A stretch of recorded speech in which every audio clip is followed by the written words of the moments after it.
சரி, எங்களோட தளபதி விஜய் தான் வந்து பயந்துட்டு ஓடி வந்துட்டாரு சென்னைக்கு. வீடியோ காலில் பேசினார். கொஞ்சம் கூட அவருக்கு மேனஸ் இல்லை. உங்களுக்கு இறக்கம் இருக்கா? நீங்கள் பேச வேண்டியது தானே, நீங்கள் வர வேண்டியது தானே. இத்தனை நாள் கழிச்சு இன்டர்வியூ கொடுக்குறீங்க. இல்லை உங்களால் முடியலன்னா கூட உங்கள் மாமா நேரு இருக்கார்ல, அவர்கிட்ட நாங்கள் வீடியோ காலில் பேசுகிறோம், ஒவ்வொரு ஃபேமிலியை கொடுங்க சொல்லி நீங்கள் பேசிட்டு நீங்கள் ஒரு அமௌண்ட் கொடுக்கலாம்ல, கிரெடிட் பண்ணலாம்ல அவங்க அக்கௌண்ட்டுக்கு. உங்களால் நேரம் வந்து கொடுக்க முடியலண்ணா, இல்லைன்னா உங்கள் மாமா அக்கௌண்ட் ட்ரான்ஸ்ஃபர் பண்ணி என் மூலியமாக கொடுத்துருங்கன்னு சொல்லியிருக்கலாம்ல. மனசு இருக்கா உங்களுக்கு? வாயிலே வடை சுடுங்க. அது என்னங்க நீங்கள் வந்து வரலனா வந்து இல்லை உங்கள் சிஎம் கூட போய் அவங்க போய் பார்க்கலங்க. ஃபேமிலியில் ஒரு ஃபேமிலியும் அவர் ஹாஸ்பிட்டலில் போயிருக்காரு. சும்மா அந்த பாடிக்கு மட்டும் மாலை போட்டு வந்திருக்காரு. சொன்னாங்க சிஎம்ஐ நாங்கள் பார்க்கவே இல்லைன்ட்டு. அவரே போகலங்க. 41 மக்கள் இருந்த வீட்டுக்கு. அது என்னங்க உங்களுக்கு வந்தா ரத்தம், எங்களுக்கு வந்து தக்கா சட்னியா?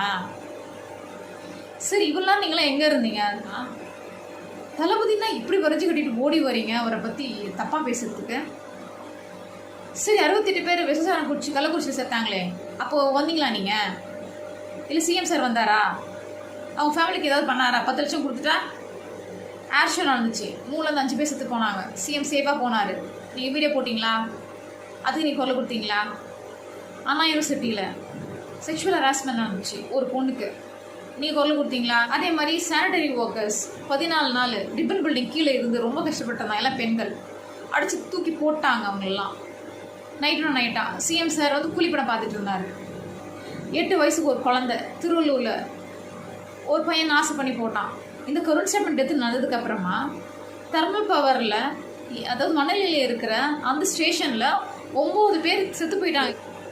185 ஃபீட்டில் இருந்து கீழே விழுந்து இறந்து போயிட்டாங்க. அதுக்கு போகவே இல்லைங்க சிஎம். அவங்க ஃபேமிலி என்னாச்சுன்னு தெரியவே தெரியாது. பெருசாக பேசவே இல்லை. தளபதி பற்றி மட்டும்தான் நீங்கள் பேசிக்கிட்டு இருக்கீங்க. பட் நீங்கள் பேச அவர் வந்து உயர தான் போவார். அவர் இன்னும் அவரோட வந்து மாஸ் செம்மையாக இன்க்ரீஸ் ஆகிட்டு தான் போயிடுச்சு. அவர் தான் சிஎம் ஆவார், அது வேறு விஷயம். 2 போலீஸ்காரனுங்க திருவண்ணாமலையில் அதர் ஸ்டேட்டில் வந்த பொண்ணை ரேப் பண்ணாங்க. அது என்ன ஆச்சுன்னே தெரில. அதுவும் நம்ம சென்னையில் மேனுஃபேக்சர் ஆன ஒரு சிரப், அதை குடிச்சிட்டு ராஜஸ்தானில் 24 குழந்தைங்க செத்து போச்சு.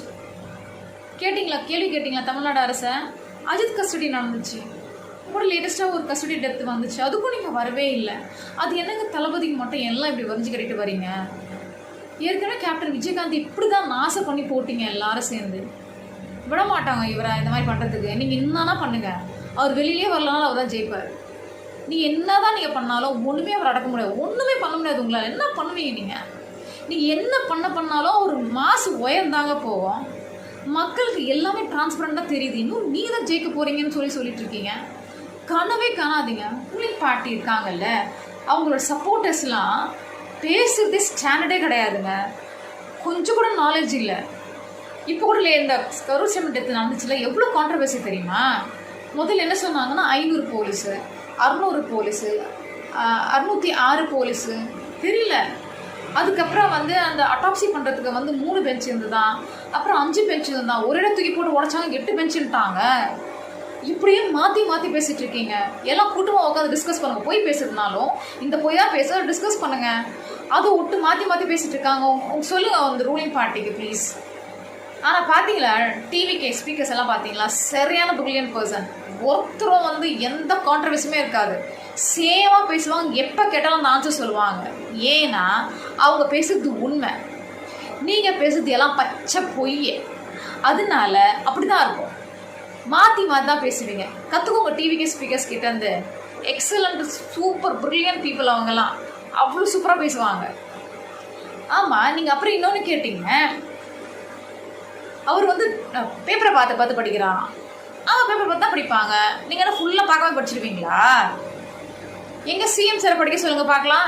அவரு தாங்க அது ரூல் பண்ணிகிட்ருக்காரு. அவருக்கு நாட்டில் என்ன நடக்குதுன்னு மெக்கப்பாக அவர் வந்து சொல்லணும், தன்னிச்சையாக சொல்லணும்.